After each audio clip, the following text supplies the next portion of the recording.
دنيا الإيمان أيأكل ما.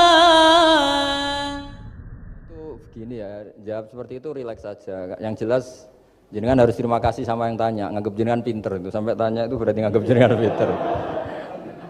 Itu satu prestasi itu, orang nggak semua orang ditanya itu. Itu begini ya kalau dalam ilmu balaghah. Makanya saya ini kan pengajar ya, pengajar fikih juga pengajar balaghah, juga pengajar tasawuf, pengajar mantek. Kalau di pesantren kan memang semua itu diajarkan Pak Fatullah. Ini juga dulu mondok di buyut-buyut saya di Kudus itu, di pondok tertua di Kudus buyut saya.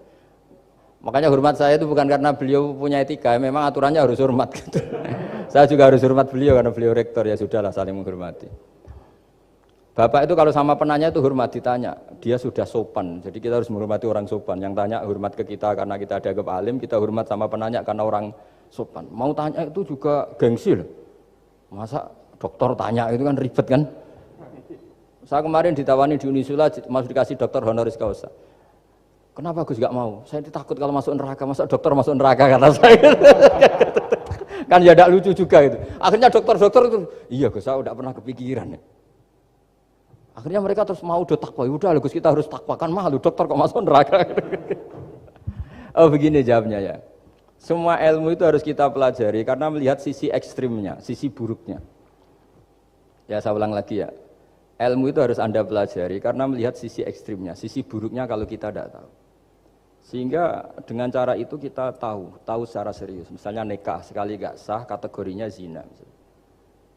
Kenapa anak angkat dilarang oleh Islam? Saya ulang, kenapa anak angkat dilarang oleh Islam? Kalau mau baik-baik saja, tapi nggak perlu ada anak angkat. Karena apa? Sekali perempuan ini tadi ditulis misalnya binti Fathul Wahid, binti Bahauddin, itu nanti di KUA itu dikira itu walinya.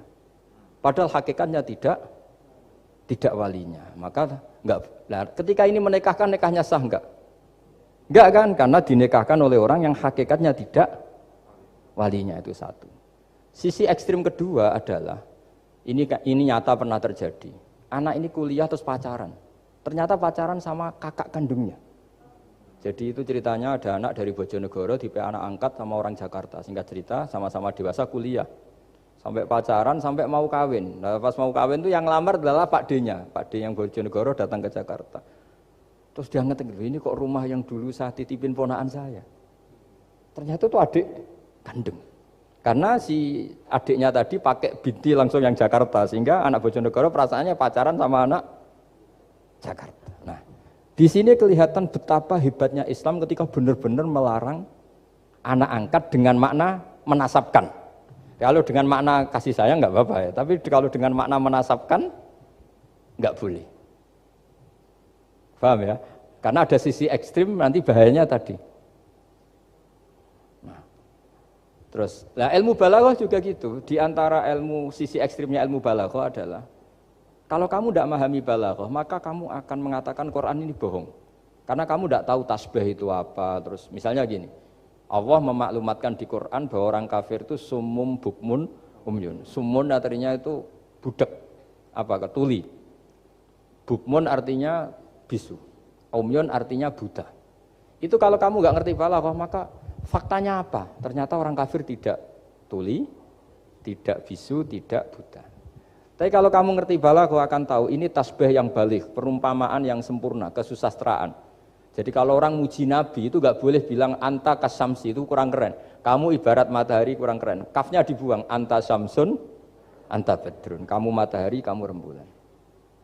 Nah, kalau orang sedang pacaran itu kalau bilang kamu ibarat bunga, itu kurang keren. Wah kamu ya bunga saya itu kan terus keren kayak. Nah itu balaghah. Nah di antara balaghah itu ada namanya wal ityan bil kalimah lil musyakalah. Jadi mendatangkan kalimat bukan dengan makna semestinya tapi lil musyakalah. Musyakalah itu perimbangan. Wa makaru wa makarawah. Mereka bermakar dengan tipu daya.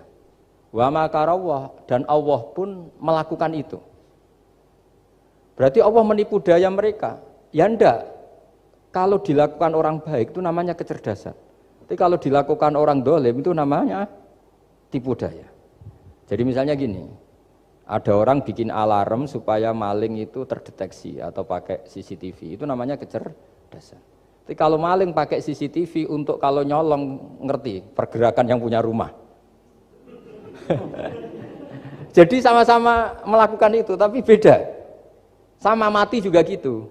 Ketika kita pecundang, matinya mati sangit gitu. Tapi ketika kita pahlawan, matinya mati syahid. Artinya ya sama-sama mati.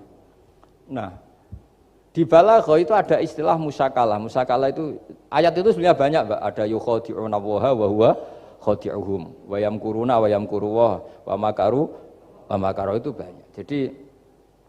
Jadi di antara sisi yang harus kita pelajari dari ilmu balaghah adalah kalimat itu banyak yang tidak semestinya.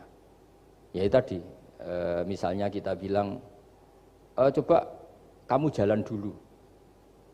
Kalau kita bawa mobil, maksudnya mobil itu jalan, kita duduk. Tapi kalimatnya tetap, sudah kamu jalan dulu. Mau naik mobil kok dibilang jalan.